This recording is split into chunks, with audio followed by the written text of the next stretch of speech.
This is really about being free to create what you want your life to look like. We each are our own hero. And how do we take the challenges that come our way and see those as the birth process of us becoming heroic? Can you meet that judgment that ultimately will surface with neutrality? This is the Wall Street Coach Podcast with Kim Ann Curtin. Wow, do I have a good podcast to share with you guys with Lance Breitstein. I can't wait for you to see this interview, but I wanted to remind you, if you have yet to sign up for my free ebook, Discipline and Finding Your Edge, do that today. Go to traderdiscipline.com, sign up for the free ebook. Also, friendly reminder, please subscribe to our station. And if you like our podcast, please spread the word.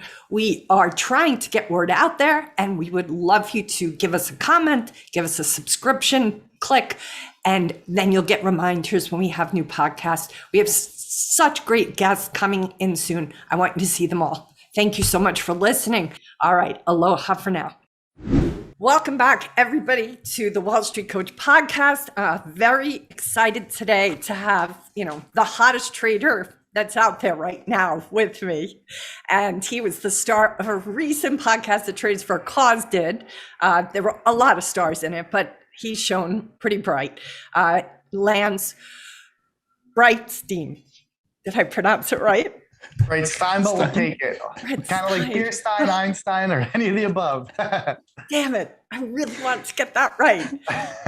I'm going to give everybody his formal bio, but I also just want to say that his heart of being a contribution back to traders is huge. And it's just so obvious, even just on his Twitter feed, how much he really wants other traders to succeed. So if you're unfamiliar with Lance, please do what you need to do to start to get to know him, because he's really going to be a contribution to you. Lance graduated with highest distinction from Indiana University's Kelley School of Business. He went on to become an equity trader for Trillium, eventually building and managing the firm's Chicago office, as well as becoming their top trader in 20 and 21. In 2018, Lance founded the Impact Competition Foundation, which is a nonprofit with the mission of turning students into lifelong volunteers, donors, and socially minded citizens. Lance also sits on the board of Traders for a Cause, a nonprofit that raises money from traders for charity, and he's presented as well at their annual conference in Vegas. And in 2022, Lance actually resigned from Trillium to focus full-time on the Impact Competition Foundation, as well as other growth opportunities. Welcome, Lance, for coming on my podcast. Thank you so much, and so happy to be there. And I think the big theme is I love to give back and just share my experiences, my knowledge, and ideally pass it on to those that can take advantage of it and helping out the trading community. Yeah, it's obvious that matters to you. It just shows up in everything you're associated with. So thank you for doing that. I think it's a cohort that needs as much support and encouragement and education as they can get. So I think it's really a beautiful thing that you give so much time to them. So thanks for doing that. Absolutely. My pleasure. Are you comfortable telling us how old you are? I am 32 years old, and I'll be 33 in July. And Okay. so I was actively trading for Trillium for about 11 years. And and now I'll still trade on my own account while also just giving back. And I still do a lot of mentorship of traders. I'm an advisor to S&B Capital, so I do some trader talks there and help their guys. And the whole big picture goal is really reaching scale of an audience to share that with. Yeah. Was it hard for you to step away from Trillium? I think I was very lucky where I had really kind of the dream career, where it started off like most traders as being a huge struggle, and never did I ever think I had the potential to be number one. My goal was simply, hey, I love this stuff. Can I just simply earn a living? And I think what allowed me to succeed is the work ethic I provided, I just never took the foot off the gas. And so when some people found some modicums of success, a lot of people tend to think like, okay, now I can rest on my laurels. Whereas for me, every success I had, it was all just rocket fuel that motivated me just for that next level, the next level, the next level. And that mindset never stopped. And so I was so fortunate that especially between 2020 and 2021, like I really way earlier than I expected was able to achieve like what I wanted to accomplish, where I was number one. I had trained some really nice traders. I had some great mentorship experiences.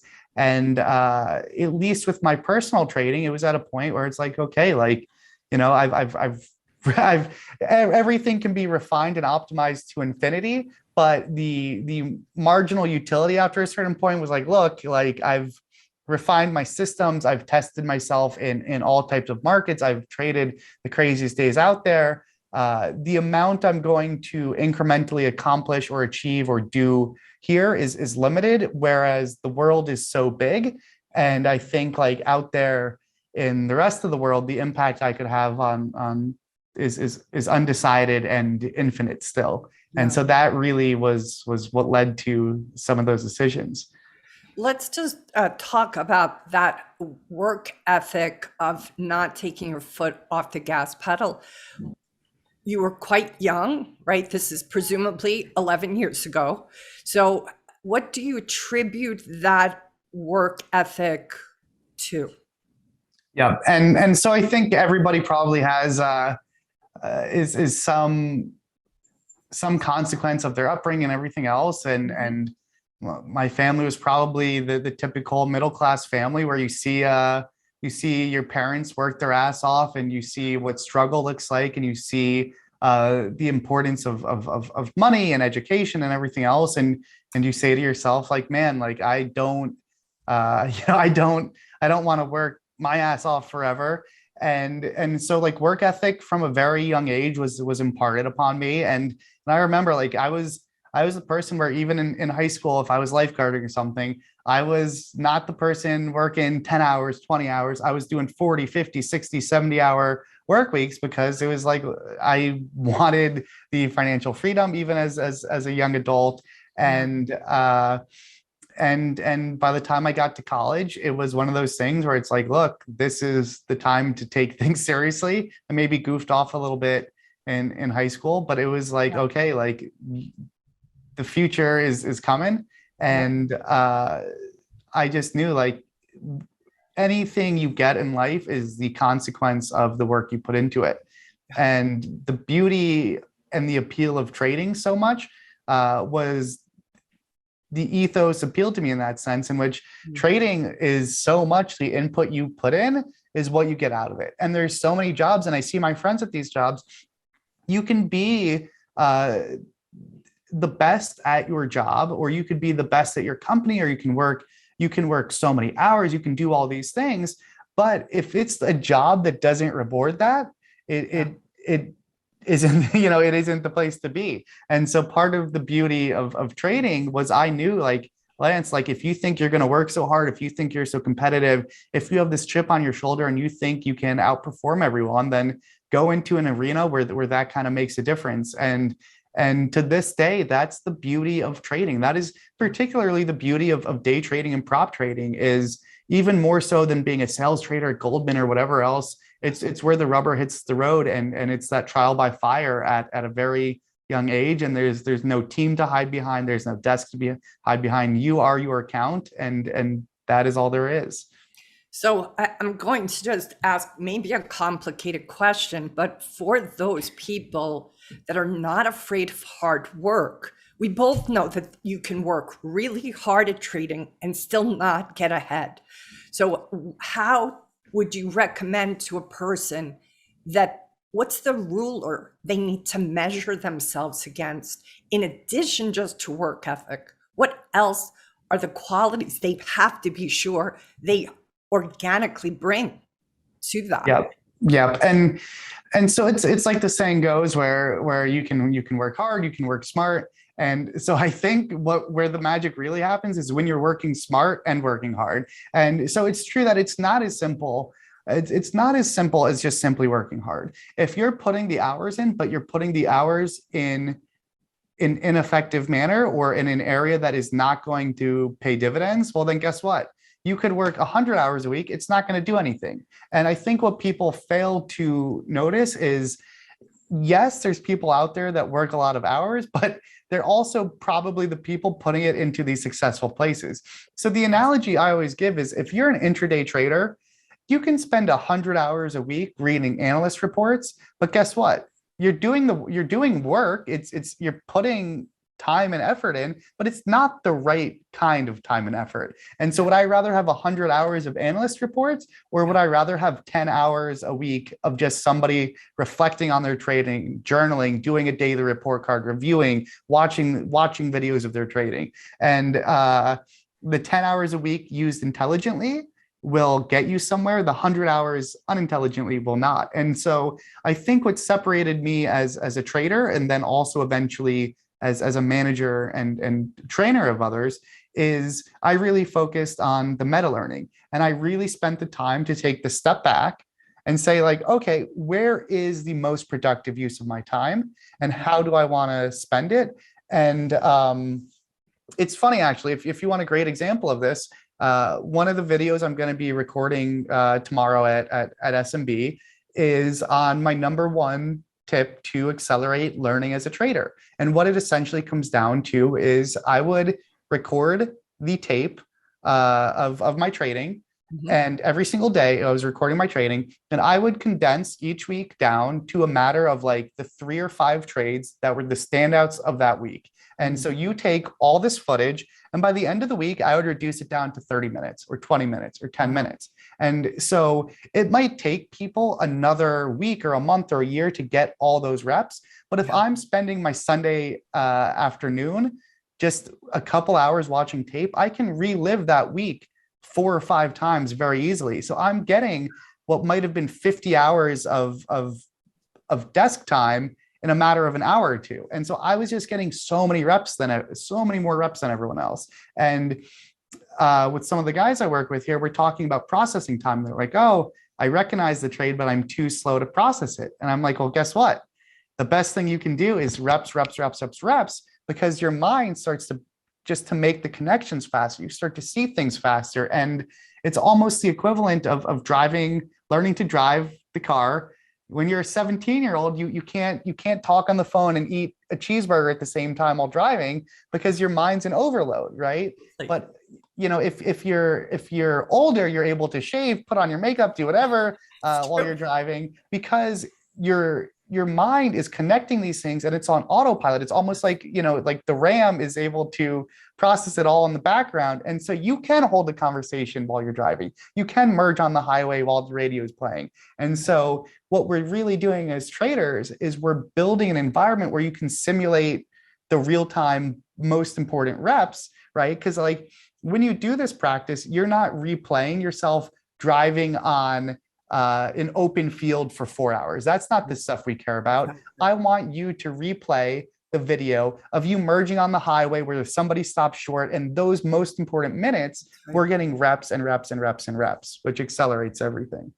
You spoke to, in the Traders for a Cause, it was a walk about Boston, right? For those who want to find it, and maybe we can put the link in the liner notes. But you talked about the struggle of those first 2 years that you went through. And I'm curious if you'll talk just a little bit about that struggle, and then to the pieces and or characteristics within yourself or externally that allowed you to endure them. Yeah. And I think this even touches on an interesting part about trading, which is the qualities that might make someone succeed. There's just so many different ways to skin a cat, and there's so many combinations of them. And so at least for me, I think I was very good about the meta learning aspect of it. So the time I was putting in was effective. And then I think I also had the work ethic where not just put in the hours, but sustain the hours for a much longer amount of time than anyone else, especially when things were frustrating, or as some would call grit. But then I think I also just had uh, the lack of limiting beliefs. And what I've seen with a lot of people over the years that I've trained is so many people get in their head limiting beliefs, and they will say, oh, I can never do X, or I can never do Y, or, oh, there's no way I could ever make 10 grand in a trade, or there's no way I can ever be number one. And so at least for me, I think it was a lot of those things aligning. And then as to why, I think obviously at the end of the day, you're the summation of your experiences and what you've read, what you've learned, who you've been around, the influences you've had. And maybe it was just parenting or whatever else, but it was I learned that one way or the other, like, you are what you put into it, and that's what you're going to get out. And I also learned that, like, look, if someone out there can do it, why can't I? And so that was so much of my mindset at Trillium was, if someone out there is the fastest trader, why can't I be the fastest trader? If somebody's making money in this style of trading, why can't I do it? And I think too many people are afraid of failure. And so I'm that constant tinkerer where I'll be saying, like, look, if someone's doing this, like, let me try. Or if this type of strategy is working, let me try. Or if this is the status quo, but that doesn't make sense to me, why not fool around and just, if it doesn't work, you iterate. And I think it was Carol Dweck who wrote about just the growth mindset, and how when you believe that all of these traits are malleable and that you can influence your ability to change these, it's, first of all, it's true. And second of all, you just perform differently and follow that through. And, I had read that book. I had read things like talent is overrated and the talent code. And what I learned was a lot of the principles of my meta learning, which is like, you have the ability to affect change, and to affect change, you just need to put the work in and get the deliberate practice and all that other good stuff. So possibility is what it sounds like you're always coming from. You see possibility for yourself, Yep. maybe for the world, for those you're working with or mentoring. What would you say is that one of the number one deterrents to the traders who get in their own way, is that they're not in the mindset of possibility?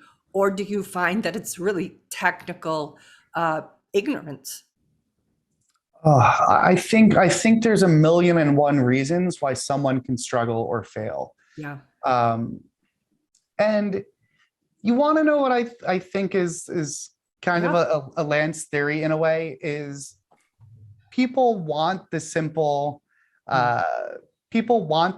answer or the simple prescription. And so that's where everyone's trying to find, okay, Lance, give me the trading strategy that's going to make me money, or what is the answer to success? And you get all these self-help books where it's trying to distill everything into some simple, easily packaged answer, when it's like, the reason why someone fails can be 10 different reasons depending on the person. The reason why someone succeeds, it's 50 different things. And because things can't be so easily put into one box, is why you can, to this, right? If there's an easy answer, the self-help book would have been published 100 years ago and everyone would be successful.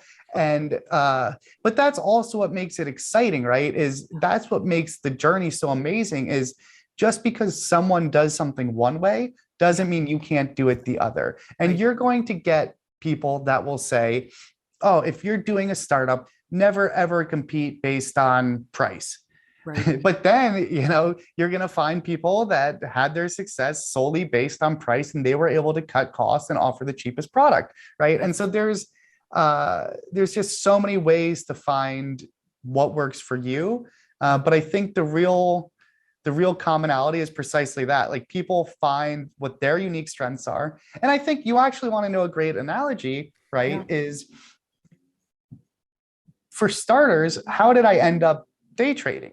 Why didn't I end up at a D.E. Shaw or Yes. a Jane Street Capital. Yeah. And for starters, it's because I knew what my strengths were. I knew what my strengths were. I knew what my weaknesses were. I played to my strengths, which was, grit, quick thinker, smart enough. But I knew, guess what? I have no computer programming background. I'm not some crazy math expert. And so a lot of people, for starters, if you're trying to follow other people's prescription, you're not really playing to your own, and you're not applying it to yourself. Do you think you were always somebody that was self-aware? Even understanding your strengths is a level of, I think, self-awareness. Do you Yeah. feel that was present right from the get-go as the journey began? Yep. And so I think if there was some rating of introspectiveness, Yeah.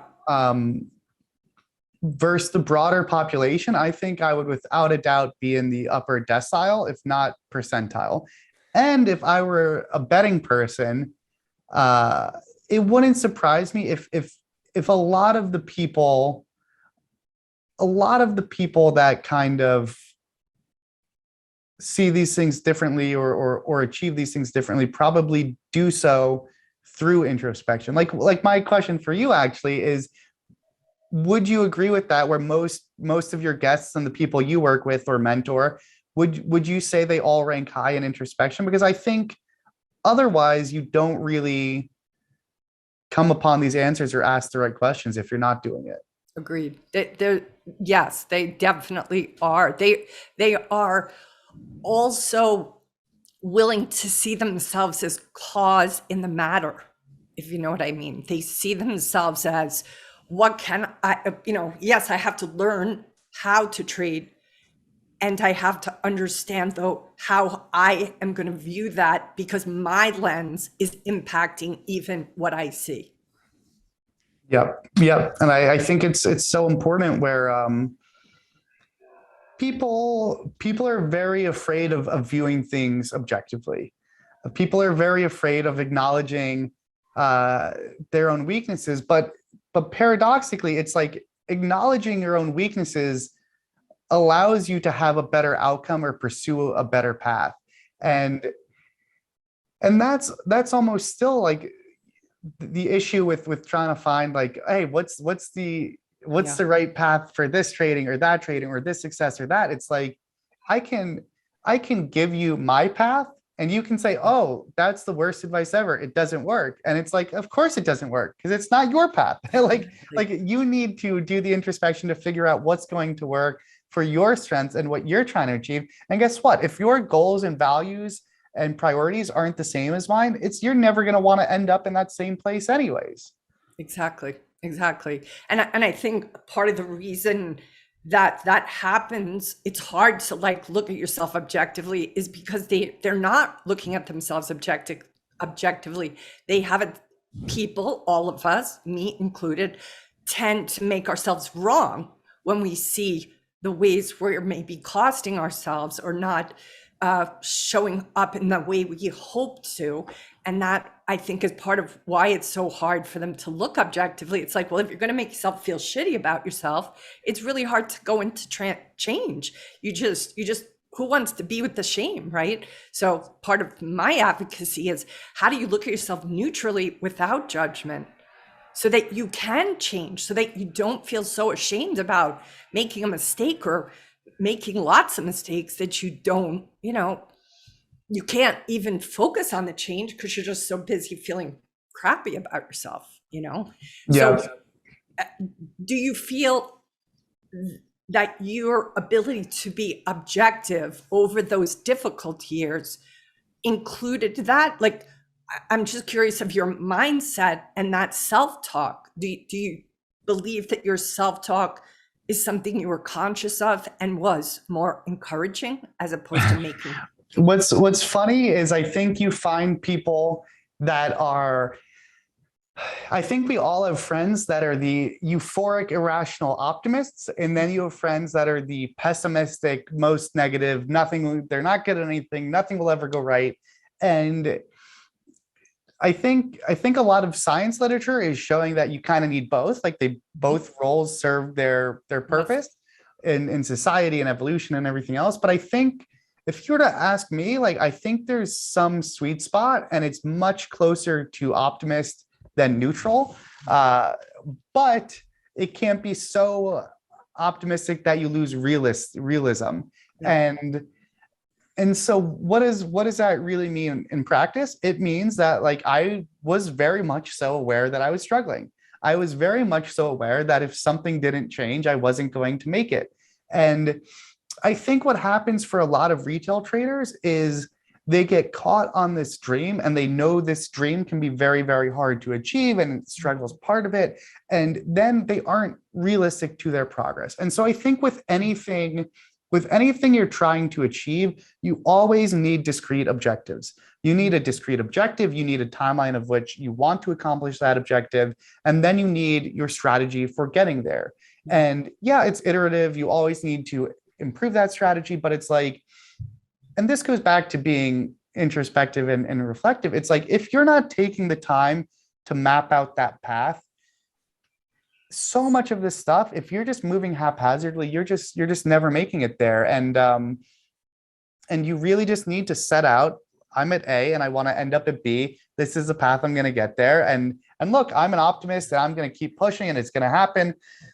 But I know I need to adapt along the way. And like, so a lot of people, you want to know a great example. And this was even when I had lunch in LA with one of our mutual friends. He was telling me about traders around him that this wasn't their type of market. And so their conclusion, therefore, was, look, I'm losing money. I'm not adapting. So of course, therefore, given this, the right answer is I need to stop trading.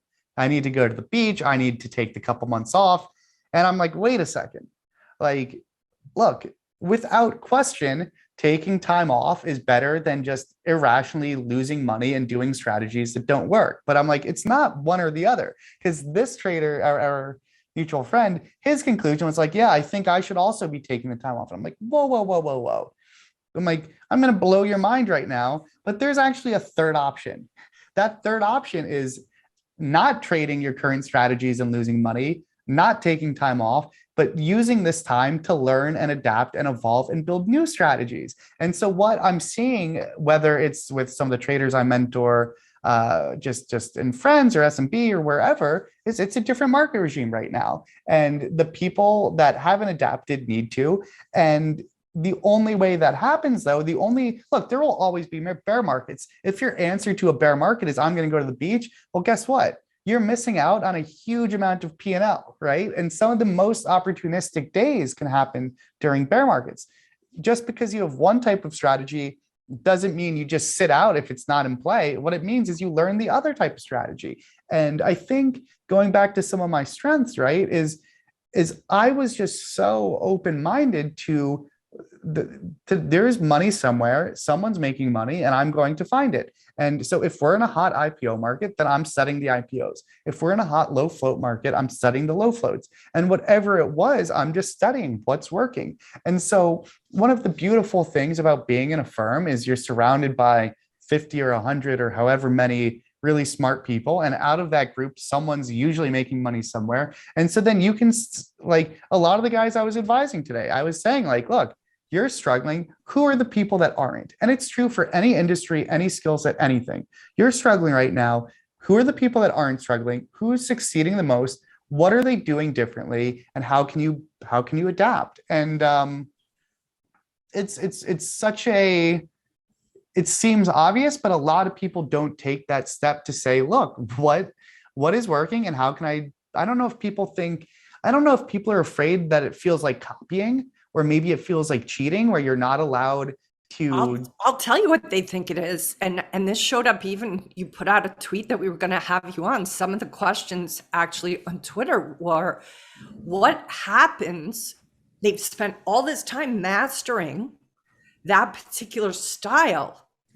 And now they're probably one eye is still looking at that style while they're learning a new setup, and they're thinking to themselves, shit, I'm losing those opportunities because I can't really pay close attention because I'm learning something new. That's happening. And they're also afraid, I think, to let go of the emotional comfort of what they know. What if they can't master this, whatever the new this is? Yeah. And so I'll even tell a story where so much is one thing I really focus on in everything I do is the long term. And forget about your P&L this week, this month. What is your P&L going to be like in 5 years, in 10 years?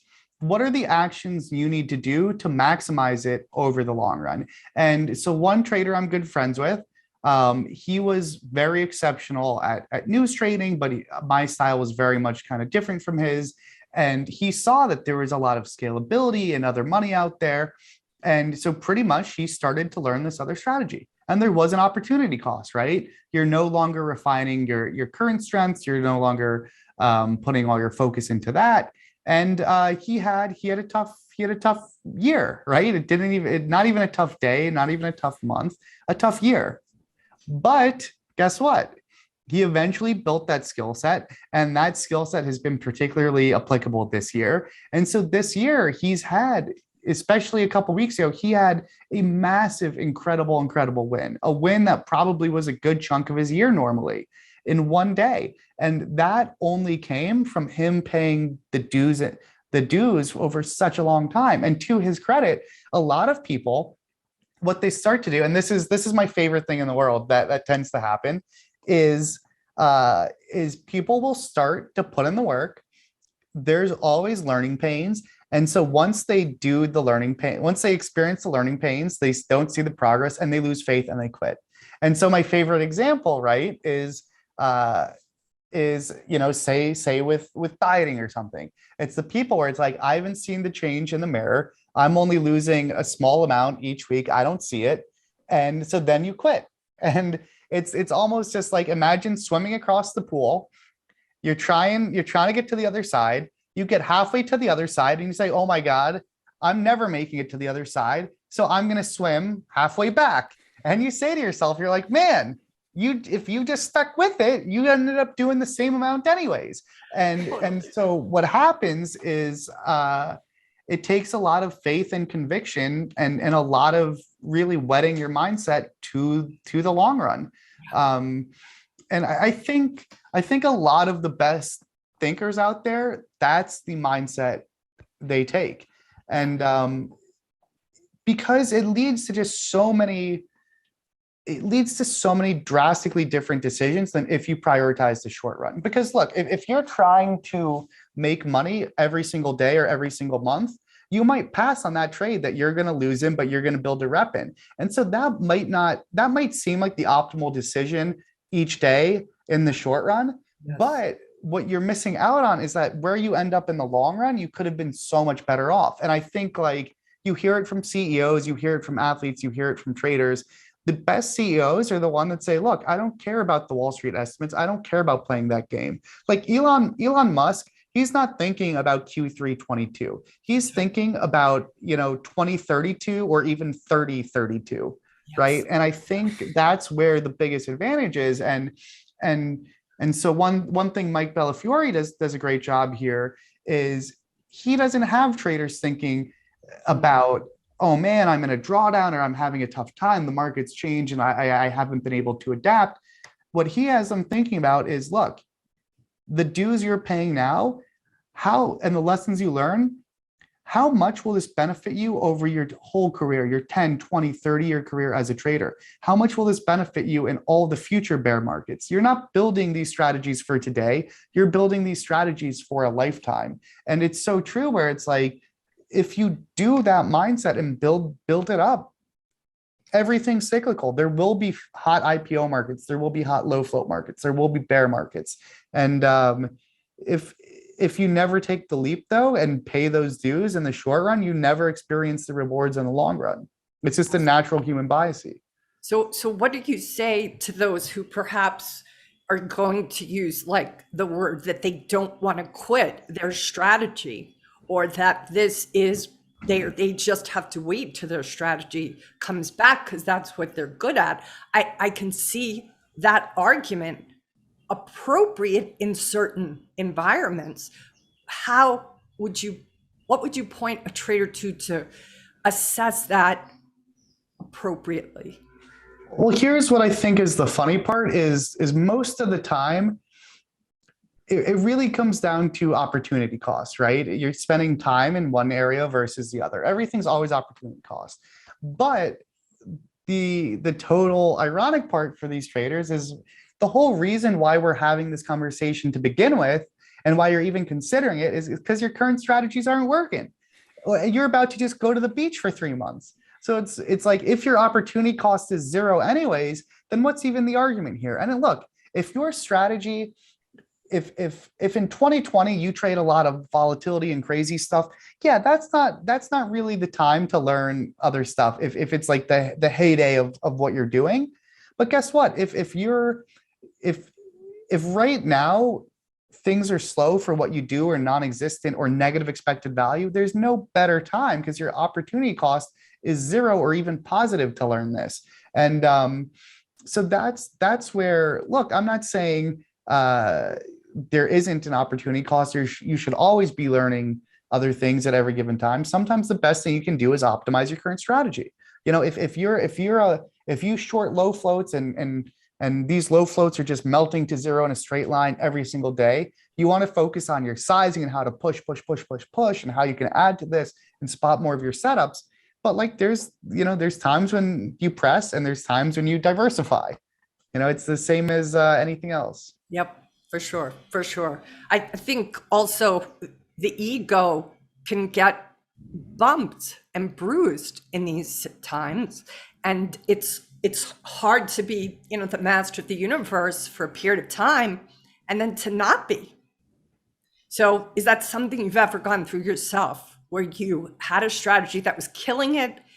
It did sort of morph into a little bit of your identity, even if you tried to not let it, and then bam, it wasn't available to you. How did you navigate that? Yeah, and so I think part of the reason why trading is so psychologically hard is because your performance becomes your identity, and your P&L is so much of who you are. And so early on in my career, every single hole I would struggle with so much. I would just notoriously, I would go for the home run trades, and sometimes things go wrong if you're a big trader. And so I would get in these holes that were just so psychologically debilitating to me. And I would be depressed for days. Like, it would ruin my whole week. My weekend, I'd be miserable. It's all, if you're a conscientious, like, trader, like, all you think about is I can't believe I made that mistake. I should have done this. You ruminate, and it just messes with you.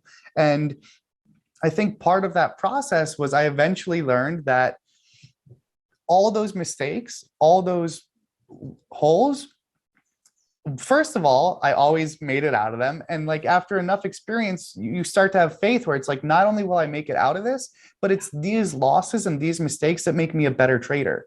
So the paradox that I point out in some of my work is those times of struggle are actually when you improve the most. When you're most uncomfortable and when you're in the worst position, that's when you have the most opportunity to learn and become a better person, a better trader. And so eventually, look, I'm not going to say anyone enjoys being in a hole. I'm not going to say anyone enjoys these losses, Right. But the mindset that actually develops at an elite level is you embrace the challenge, you embrace the learning opportunity, and you have that long-term mindset, knowing I will be a safer, better, stronger trader as a result of this. And so one of the guys at SMB, he had been struggling this year, and we were in this team meeting and everything. And his takeaway just resonated so much with me, because he said, look, I'm almost out of the hole now.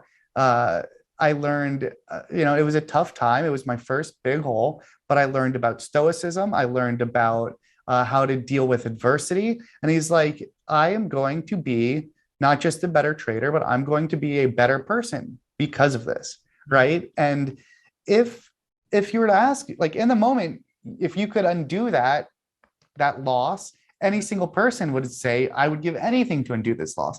But the reality is you actually want it. It's the opposite, because you will never become as good as you could be if you don't have those times. And it's not just trading, right? It's life. It's just evolution in general, right? Like you could think about like relationships, right? And it's like, say someone cheats on you or someone does something awful to you or whatever else. It's like that experience might make you a more courteous partner in the future. It might help your communication skills in the future. It might help you in all these different ways. And you can't end up in the same final destination unless you have all those learning experiences. So true. So true. I think trading is the best school of consciousness out there.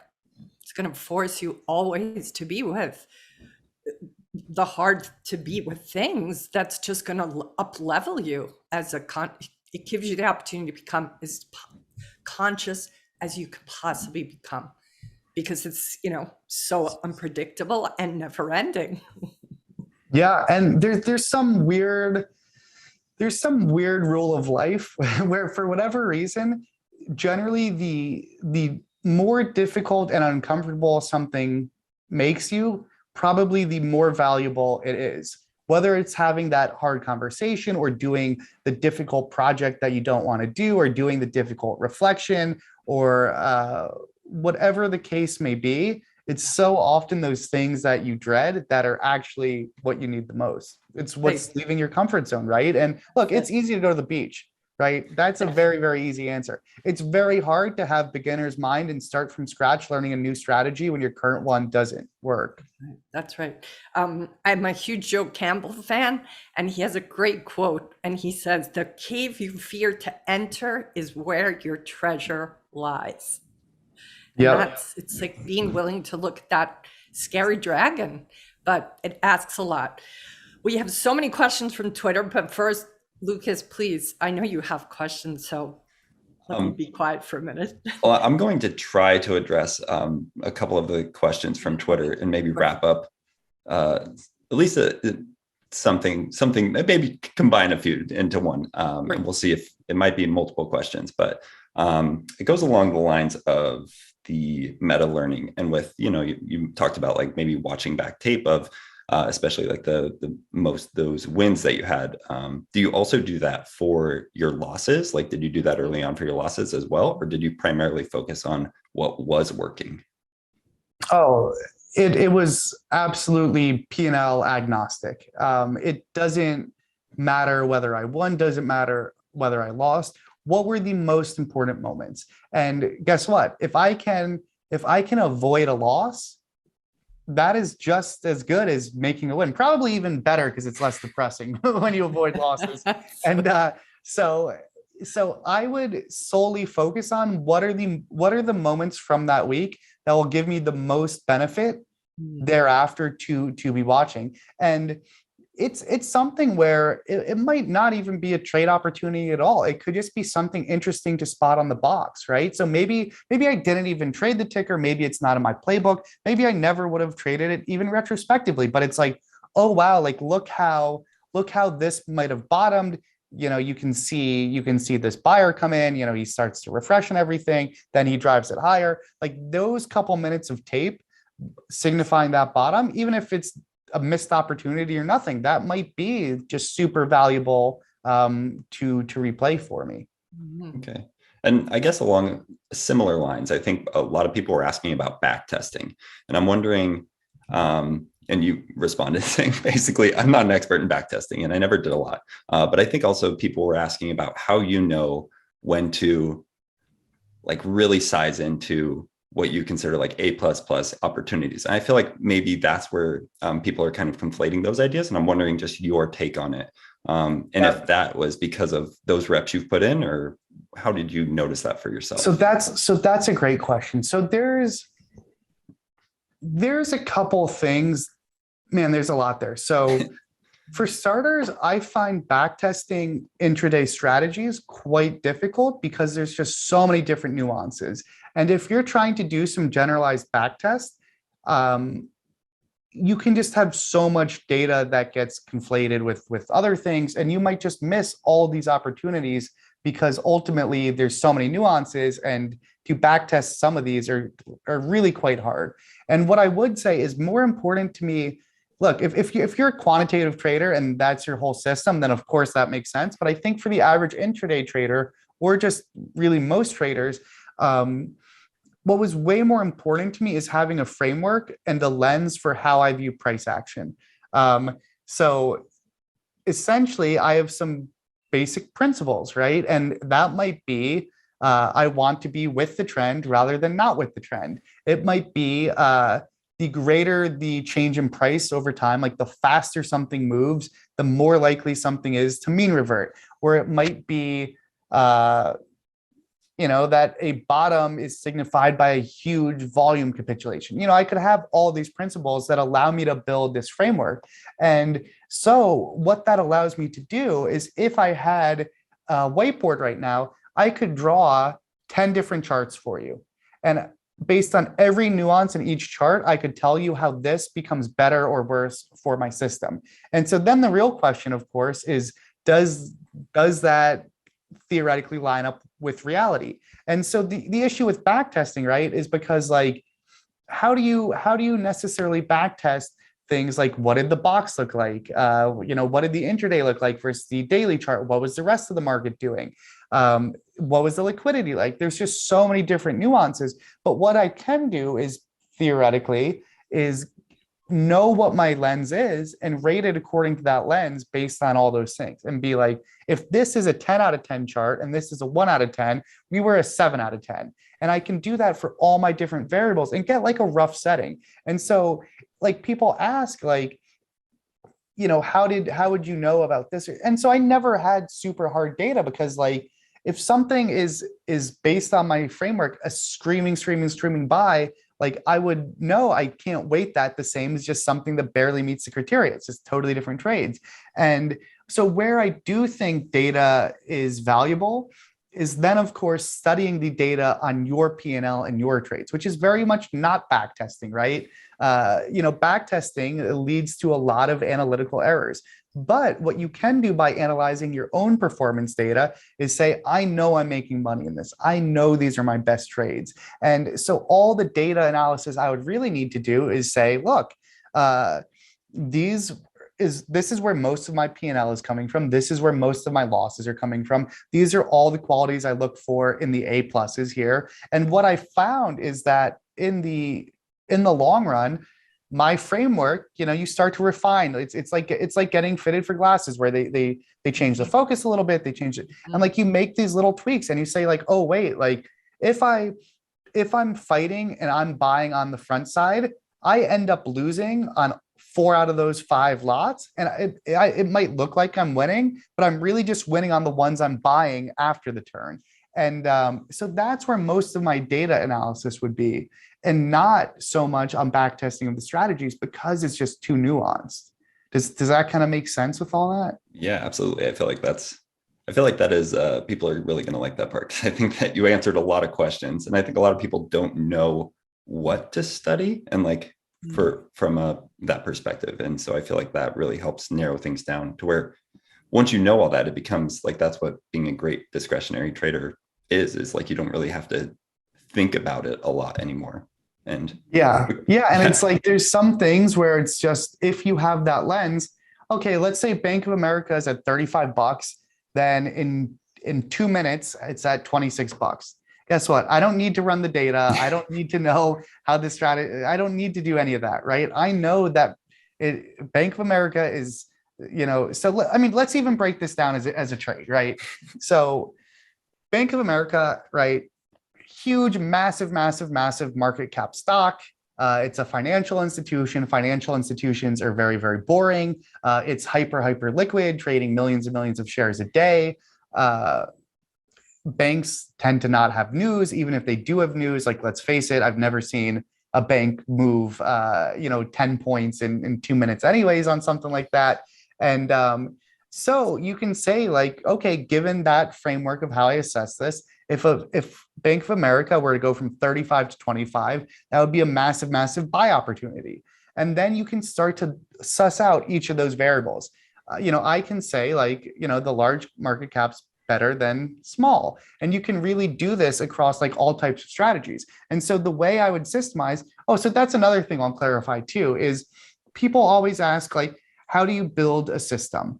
And people always think of systems so one-dimensionally, like, I'm computer programming and it says, ooh, buy if above moving average. And it's like, no, that's one type of system, but not necessarily all of them. And all the system might just simply be like not anything automated, but it could just be like my system says, if we break above resistance, I want to buy that break above resistance and my stop is at resistance level. Yeah, it's very simple, but that is one kind of discretionary system. And so then what you can do is you can add different variables to that, right? Like, how does that look like when that intraday resistance is also daily resistance? If you were to ask me, I would say, look, if that's also a daily level and the daily chart and the intraday is aligning, what happens is your probability of that working goes up, the reward on the trade might go up, and then like your expected value ends up higher. And so the way I developed a lot of this stuff is by doing those little thought experiments and saying like, what would make this better? What would make this worse? And drawing my own little just theoretical charts. And it's a very powerful thing because you're not just building a simplistic thing. You're building just a framework of viewing price action. Like based on my rules and how I see the world, this setup will be good. And so many people try to think like one-dimensionally when it's like, look, you can never, and that's the issue with backtesting again. Like it's just not one-dimensional. And so it is a discretionary system, but it's something built on like a zillion different thought experiments. Is this type of stock safer than that one? Is this type of setup better than that one? What does it look like when the play is working out the best? What are all the things I want to see? One interesting game to play is like, what does a bullish box look like? I want to see bids coming high. I want to see large buyers. I want to see taking of the offer. But what if you go to an extreme? Can it be unsustainable? Sure. And so how do you define that? And so I would just play this little game of like, play all the little extremes. What would be good? What would be bad? And it's a very powerful technique for building some of these strategies. Yeah, what it sounds like is you're putting yourself in a perspective or paradigm shift and walking all the way around all those different facets that could happen and thinking through, is that going to be the one that I maybe didn't see? Yep.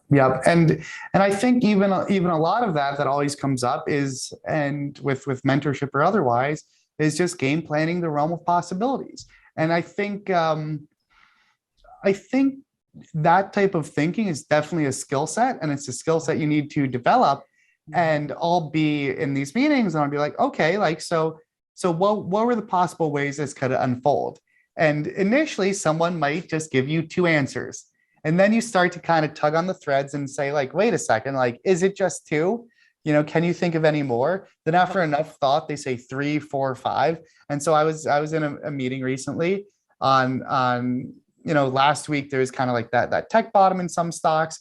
And we were saying like the game plans for how we would trade it off the open. And it's not just as simple as, oh, stocks can go up, stocks can go down. No, it's like, okay, what do you do if they consolidate? What do you do if they really panic? What do you do if they're steady slope of -1? And you start to really go through all these scenarios and build your rules and your systems for each scenario. And that's kind of what's going on in my head.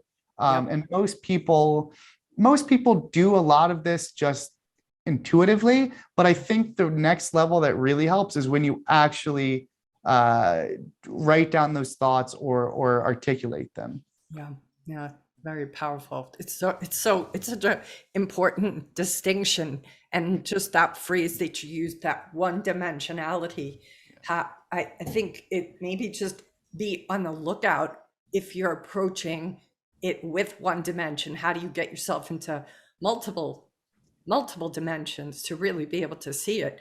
In coaching, there's technique where we'll ask people for like different archetypes, like, Darth Vader, Luke Skywalker, Yoda, just for once grabbing off the top of my head and asking them, what would Yoda see in this opportunity? What would Luke see? What would Darth Vader see? And it just allows the paradigm shift to just step into another mindset. Because I do think sometimes our own mindset, it's invisible to us. And what it sounds to me, it's like you develop this ability to come out of your own mindset and step into other shoes, so to speak. Yeah. And one thing that comes up a lot too is really in the best trades, every single type of trader on every time frame is kind of on your side. And so there will be these setups where something, especially you get these guys that are so long biased because the market had gone up for a couple of years straight and you had such a tailwind. And so every pullback looks like a buying opportunity. And, even if you're below the highs, it's a long, everything's a long. But I would say, like, hey, don't you think like it's possible that could be a lower high, And I remember where there's this ticker and a trader I work with, he's like, oh, I think this could be a good long opportunity. And I'm like, yeah, but I don't know. I could just as well argue that could be a lower high. And the market regime was changing, and sure enough, it was. And so one thing I tend to really focus on is I want to find the trades where every single person is aligned, right? So where are the stocks where on an intraday basis, on a daily basis, on weekly, monthly, whatever, we're breaking out on every time frame? Where are these stocks where nobody on earth could argue that it's a short? Wow. And so one example I tend to give is Tesla. I think it was like that 900 level last year where it's like, look, we're breaking to all-time highs. We've consolidated up there for a good amount of months. If you're a day trader, you're long there. If you're an institution and you're short, like you're probably scared and looking to cover. If you're a fundamental investor, it had just had earnings, and I'm not going to judge, I'm not an analyst, whether they're good or bad, but we're breaking out on earnings. We're getting upgrades, right? So it's like, if you believe the bank research, if you believe the fundamentals, if you believe the earnings, if you believe the technicals, if you're a day trader, if you're short and you need to cover, every single person needs to buy 901, 902, 903, except guess what? If you're a day trader, you have the nimbleness where you can buy 900.20 or something. And guess what? If you're a hedge fund that needs to get out of 200,000 shares or 1 million shares, guess what? That's why you get the follow through. And that's why the stock goes to 910 and 920 and 930. And that creates that little feedback loop that builds on itself. Those are the all-star trades. It's not in the places where you can argue both sides of the trade. Yeah. That's something I feel like people, I don't know if I've ever heard anyone really put it that way, but thinking about so much about how everyone else is thinking and trying to be in line with that. It's obvious, like, right? But I don't know that I've ever heard anyone articulate it like that. Yeah. You want to know a funny example too? And look, obviously there's a zillion other nuances, but just as a general concept, right? Carvana went from $30 for, I'm not looking at a chart, don't quote me on this, but 300 something post-COVID, right? Where it was, oh my God, every business is going out of business. But then it was like, oh my God, like Carvana used cars selling, not in person, no dealerships, to the moon, right? And it goes to 300 something. And so then in a matter of months, maybe it was 6 months, whatever, we go from 3 something all the way back down to last week's lows of like 26. Now think about this. The stock in a matter of a week or two goes from 100, it has earnings at $85, then from $85 to $26. If you're short this thing from $360, you are now up probably 94%. The risk you're taking to make that other 6%, you need the stock to go bankrupt. Not only to go bankrupt, but then to delist to actually get zero. Your asymmetry on holding that position is so poor when it's gone there in just a straight line fast path. So think about it. If you're short, at any price, you've made almost all the meat on the bone. There is nothing left besides bankruptcy at this point. So you're probably looking to cover. Now think about it. If you are long or bullish or whatever, or not involved, if you're a day trader, a hedge fund, whoever, you're looking at this stock and you're saying, wait a second, how much could this have really changed in the last week or two? And you're starting to think, man, even if this goes bankrupt, I lose, I don't know, 80%, 90%, in some far off future time. Like it could take years or months, whatever, for that to go bankrupt. But meanwhile, guess what? If you're buying at $26, if this just goes back to where it was last week, you're up 100%. What if the condition, what if we go back into lock, who knows what? There's all this whole confluence of factors where it's like, it's so asymmetric because you can make multiples of what you're investing in a short period with the low chance of losing not even 100% over a long period. And so many participants in that situation, like it really sets up the potential for an explosive bounce. And again, look, there's a zillion other nuances and details, but like it's that type of thinking that I start to employ in some of this stuff. Yeah. We obviously represent, we have an opinion that emotional intelligence is really important to traders. And there are those who are of the opinion that, emotional intelligence is the least important or not as important. More focus needs to be just on the technicals. Where do you stand in that, opinion? I think emotional intelligence for life, like would I rather have intelligence or emotional intelligence in life? I think emotional intelligence far trumps it realistically, despite the emphasis we put on otherwise. Then I think, look, if you're a trader that's very quantitative and you're just running a system, then you're able to remove emotional intelligence from the game for some part. And some people have met extreme success operating that way. But I think if you're a day trader or a discretionary trader, just a human trader, you need that level of self-awareness because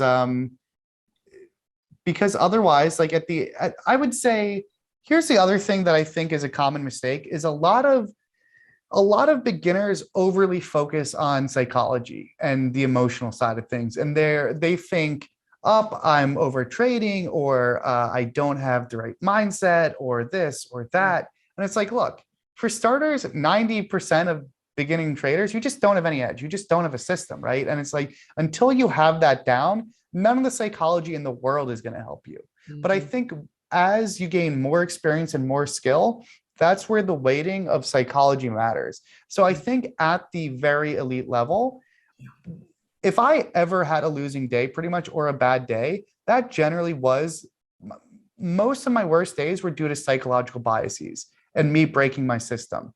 But guess what? That wasn't true in the first year, the second, the third, the fourth, the fifth. It only became true at the elite level because my system was so refined that it worked, but the biggest mistakes were just the human ones. And so then it became so important.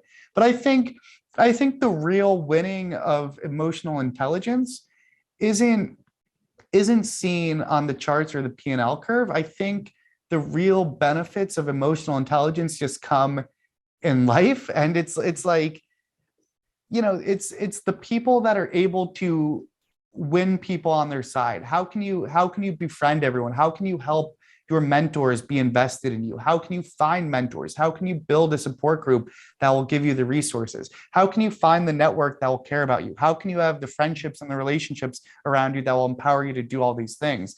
So I think the emotional intelligence is what benefits you just even more outside of work. And I think that's an area where traders can lack. And I would always laugh because whether it was coworkers, friends, whoever, you find these people that are so smart and so successful, but they're limited because they're not taking advantage of that aspect. And there would be the amount of people that you can know in any situation griping about some problem, and then you say to them, hey, like, have you spoken to the person? Like, have you had this discussion with them? Have you brought it up? And again, there's ways to bring it up like an a-hole, and there's ways to bring it up in a productive professional, helpful, caring way.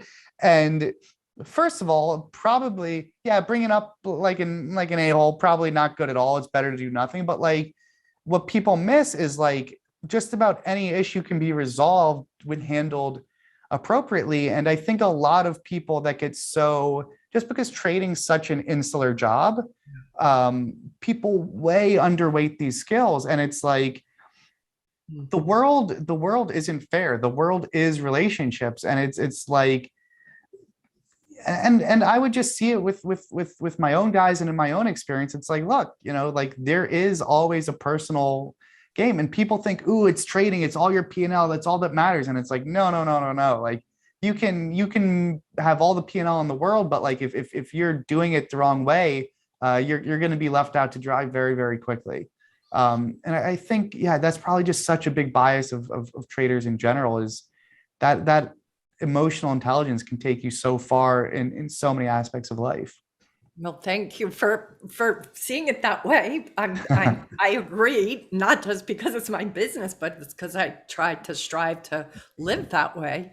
But it's just nice to hear that, you know, that's your perspective. And I suspect it's also your part of what's contributed to your edge, to be honest. Yeah. Oh man. What's amazing to me is, so I work with a trading psychologist.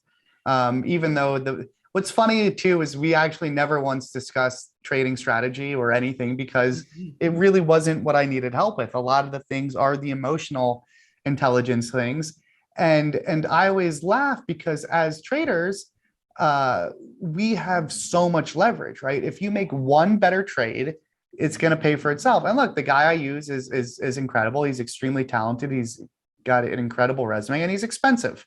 And that being said, I would recommend him to traders or whoever, and people wouldn't see the value in it, which I always thought was crazy, because it's like, you can one overtrade or one FOMO or one anything, or just imagine, wouldn't you want to make even 1% less, but for 50% less stress?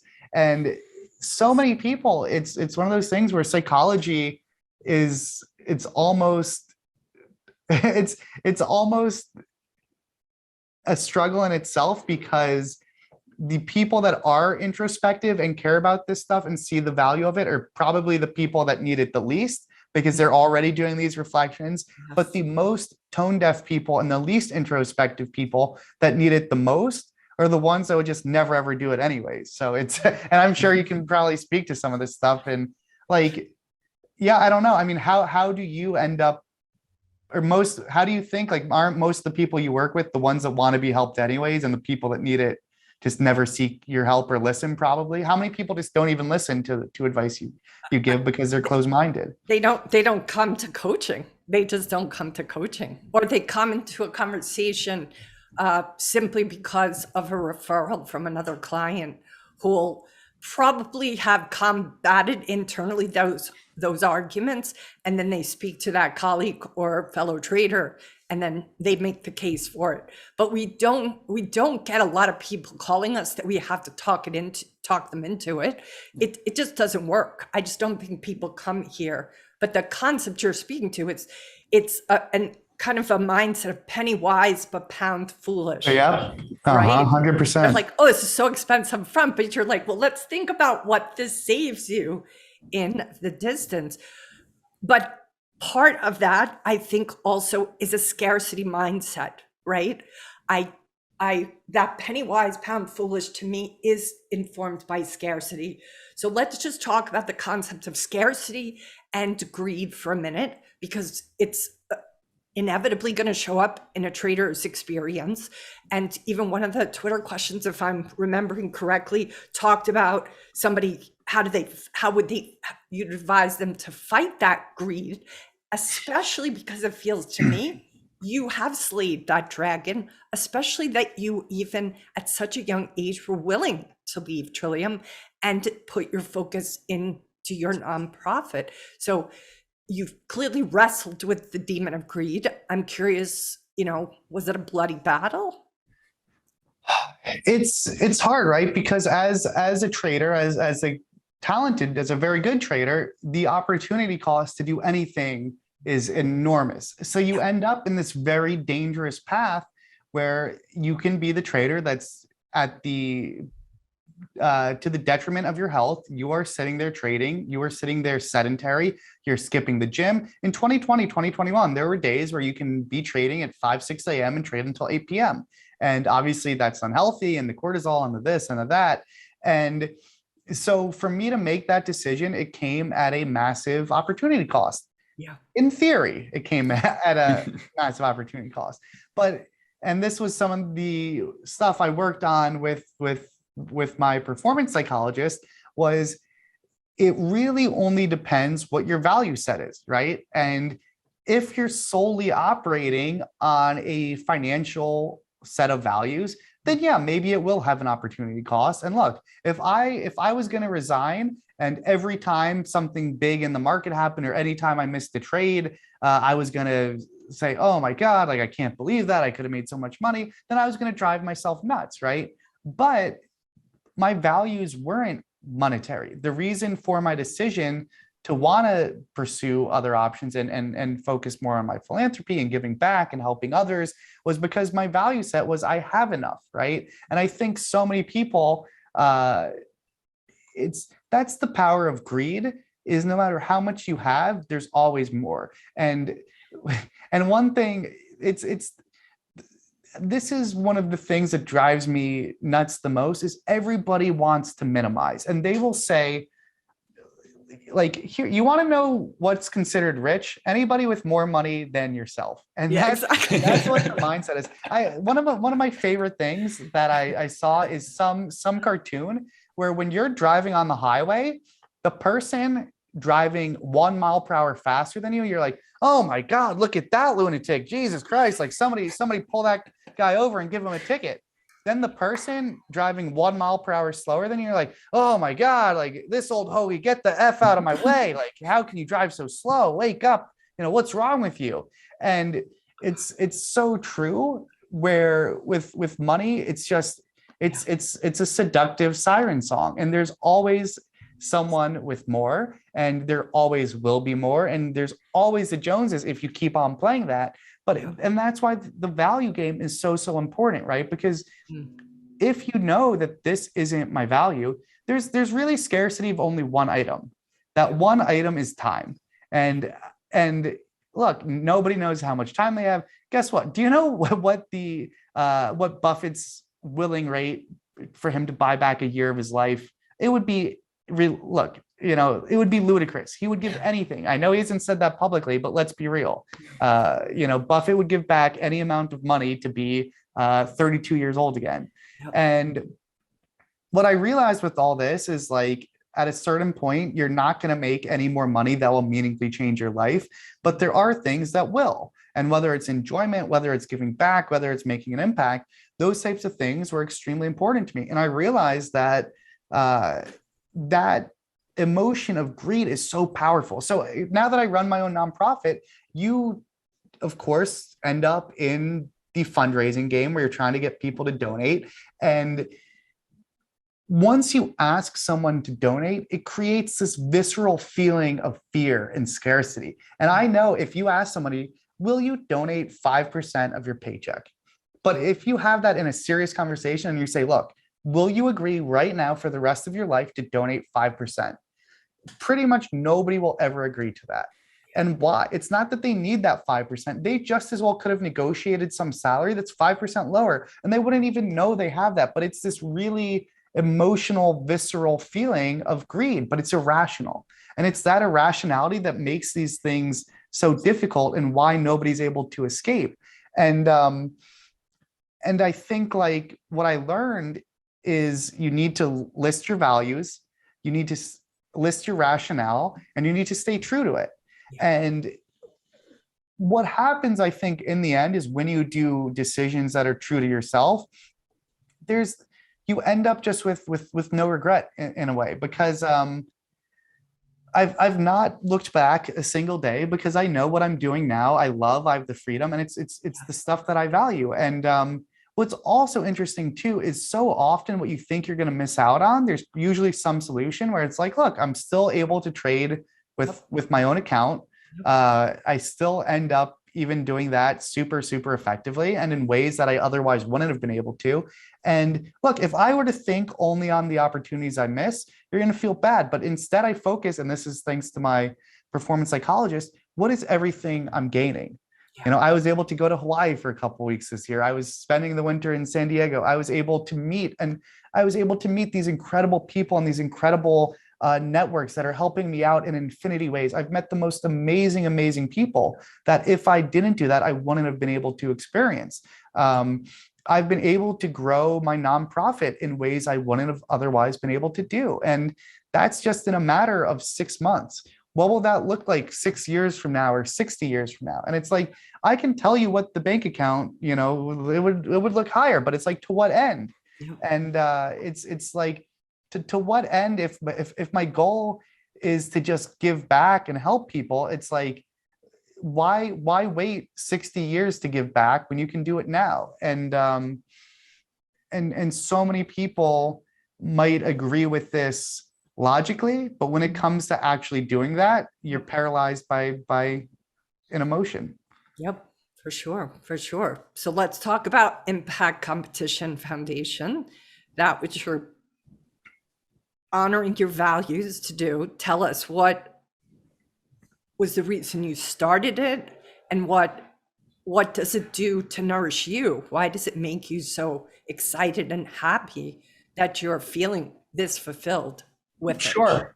Sure. So back in 2018, I was, you know, maybe it was slower market, whatever else. I was thinking, like, what are some ways I can give back? And I think everybody always gets their alma mater or wherever asking them to donate money.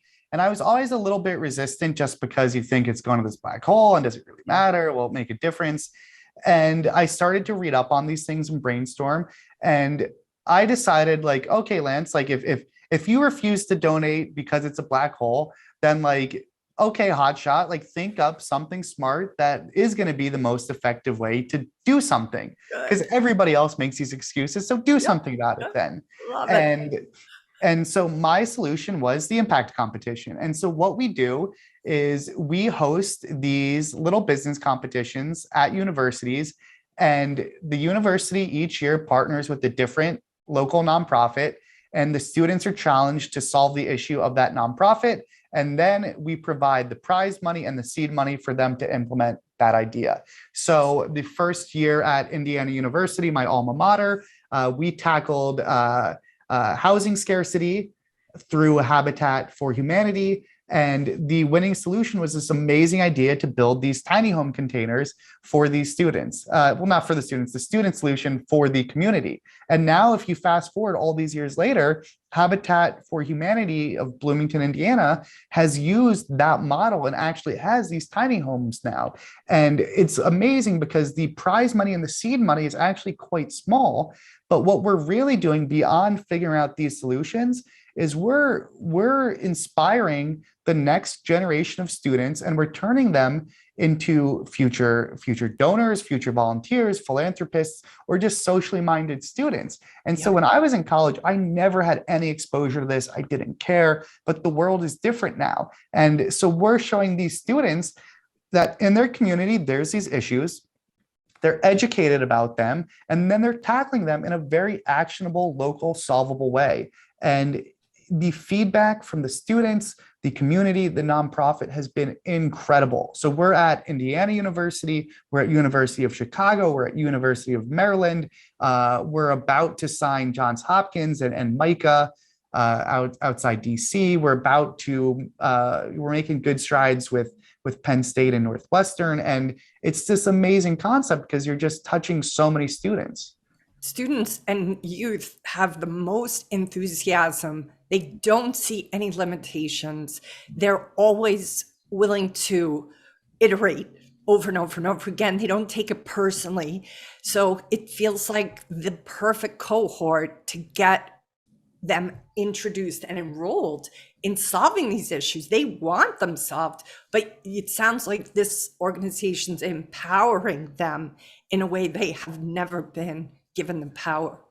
Exactly. And the end goal too with some of this stuff is already at some of these schools, we're in the third year, the fourth year, and so you build up this database of solutions, and these solutions can become best practices for other chapters, right? So yes, we helped Habitat for Humanity of Bloomington, but how can other local chapters potentially apply that solution as well? Or even we recently did a DEI campaign for the Bloomington Chamber of Commerce. So that solution, that Chamber of Commerce, if I'm not misquoting, I believe they have 900 business members in the community.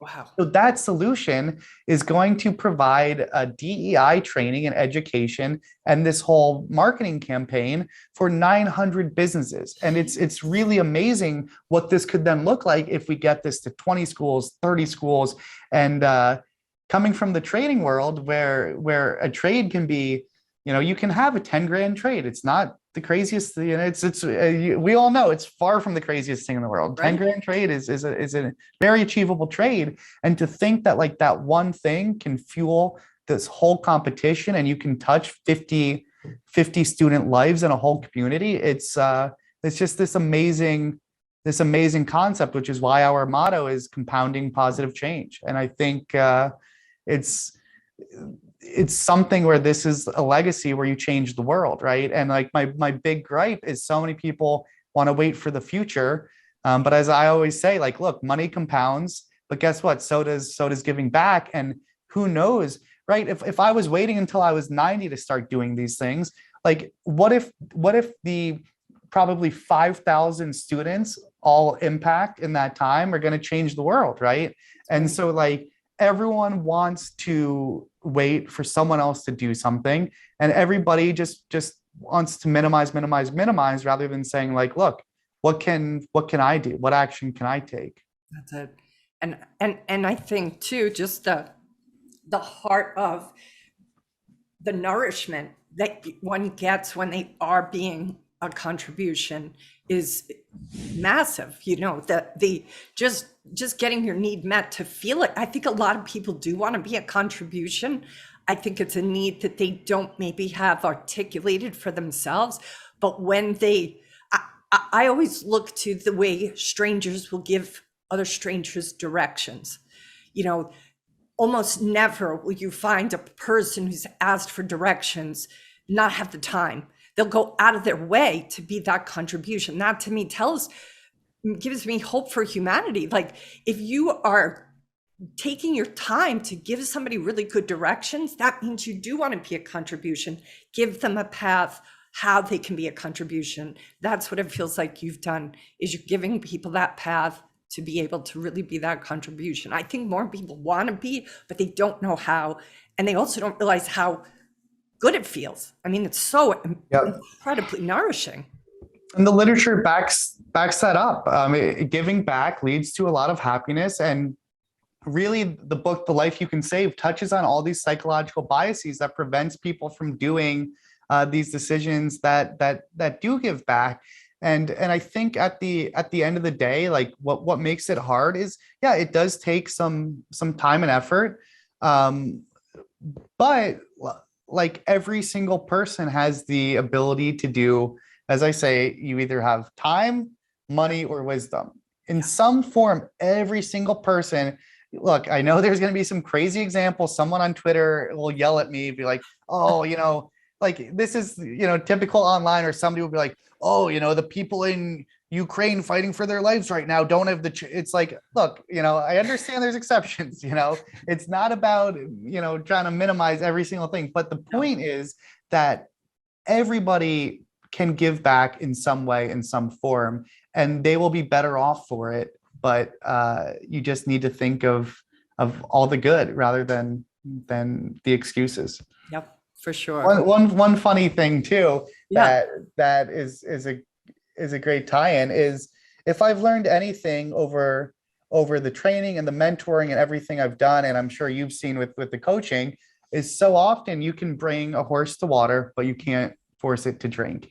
And there's so many people where all they want is the magic bullet, the easy prescription, or the answer of, if you just do A, B, and C, it's guaranteed success. And for so many people, whether it's with the training psychologist or this or that, there's no way you can get someone to do the hard work that needs to be done until they kind of come upon it on themselves. And that was probably one of the biggest lessons I've learned so far is you can't force someone to become an amazing trader. You can't force someone to overcome limiting beliefs. And if someone isn't ready to do the work, you can't do it. If someone's not ready to give or care or give back in any way, you can't force them to do it.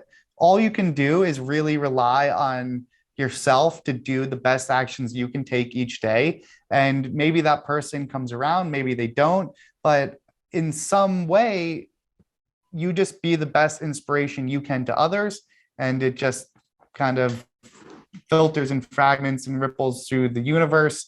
And you just leave the world at that. I'm with you. This has just been an amazing conversation. I do want to ask, what did I not ask you that I should have? Did you not ask me that you should have? I think there was a lot of good questions. I think if I were to give any type of advice to the average retail trader or the average person out there, what it would really come down to is the message that you need to take the time to find what's going to be, first of all, where do you want to end up? What's the path to get there? And what are the effective, smallest actions you can take? And what I find just from the Twitter community or elsewhere, the people I mentor, is you really need that answered well, and you need to put the work in to figure out that answer. And you'll get like the Twitter requests, oh, can you tell me this answer? Can you tell me that? And half the time it's like, it's just available on Google or whatever else. And the people that really, really succeed are the ones that are going to find those answers and relentlessly work towards those answers and sustain it day in, day out. And when someone has that mindset, nothing in the world is going to stop them. The people that don't have that mindset, a pebble in the road is going to be their mountain. But for the other people, a mountain in the road will just, be their journey. Yeah, a pebble. They'll climb right over it. Yeah. Lance, this is amazing. You're an inspiration. Just an incredible human being. I'm so happy to have had you here today. I can't wait for our listeners to hear what you have to say. Thank you for just being, never mind being here on this podcast, on this planet. Thank you for being. So really a pleasure. Thank you both so much. And we'll take all the follow-ups and do part 2 hiking in Hawaii. We will definitely do that. I already have some hikes planned for you. All right. Well, thank you everybody so much for listening to the Wall Street Coach podcast. Please, of course, comment and like and subscribe and let us know what questions you do want Lance to answer, because he is on top of those like white on rice. So we'll see you next time on the Wall Street Coach podcast. Aloha for now. This is the Wall Street Coach podcast with Kim Ann Curtin. You can download Kim's free ebook, Discipline and Finding Your Edge, at traderdiscipline.com. And learn more about working with Kim and her team at thewallstreetcoach.com. And if you're feeling generous, please leave a rating and review wherever you get your podcasts. Thank you for listening.